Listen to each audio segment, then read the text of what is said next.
Good morning sa inyo mga boss. Ito po, meron naman po tayong mission tong araw na ito. Dito lang po sa Tagtagumbaw, Nueva Ecija po. Sinasako po ng bayan ng kuya po. At pinatawag po tayo doon at meron daw po silang nakitang cobra at pumatay din daw po ng aso. Kaya yun po yung ating pupuntahan ngayon mga boss. Sige po, at antabay na lang po doon at go na po tayo. Sige po.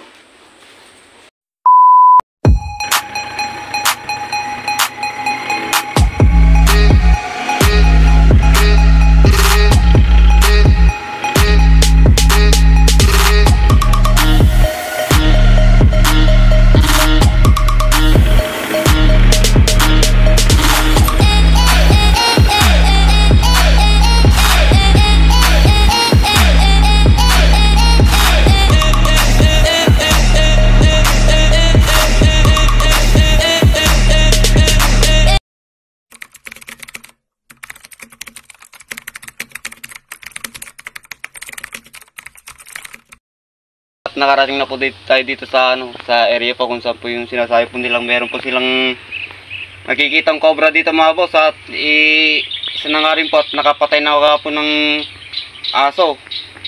Kaya ito po, pinatawag po tayo dito at hanapin natin yung cobra na yun kung saan po siya naglulungga. At bali siya po yung boss yung yung nagpatawag sa atin na at tinuturo niya yung dito nga daw po nakikita yung cobra na at pumatay na rin po ng aso. Yun po yung halugugin natin ngayon. At sige boss, antabay na lang at hanapin natin. Nakita na daw po yung cobra dun sa nandun sa sa may butas at nag-apura po tayo para makita na po.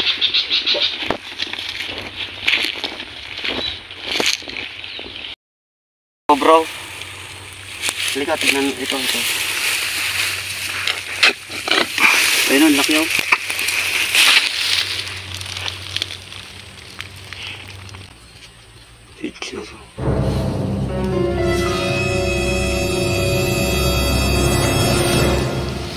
Gumagalaw na siya.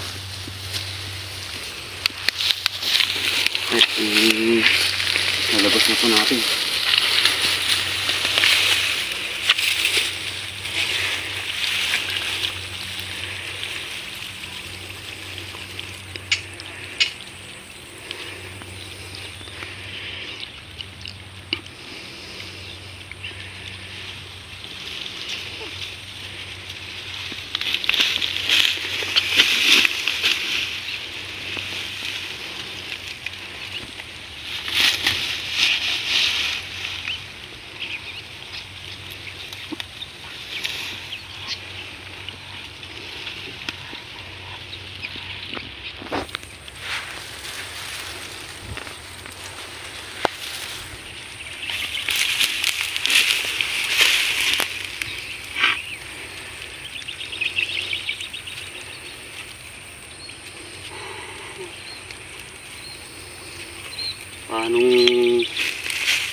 Paanong mamatay yung aso na yun? Laki pala tong pumatay pala sa kanya.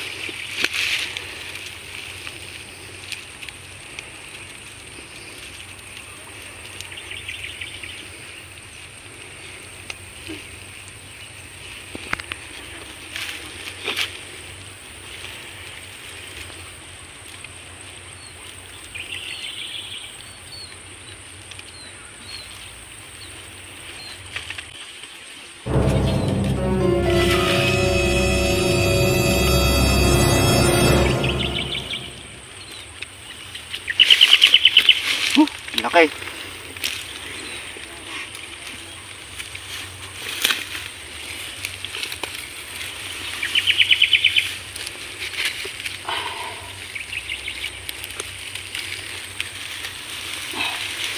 Ito po yung pumatay sa aso po na sabi ni kuya kanina. Ang laki nga po sobrang laki. Talagang nangagat pa.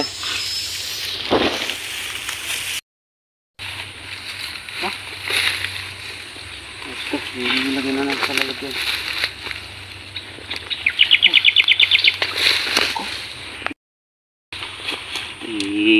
natin na maayos para ano, mahirap nang madisgrasya rin tayo eh.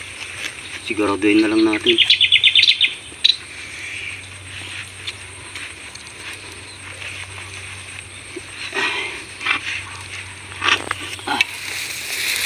Ayan boss, titignan pa natin baka sakaling may kasama.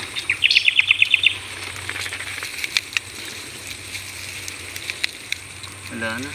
Ibabaw lang pala. Pero dito siya po naglulungga.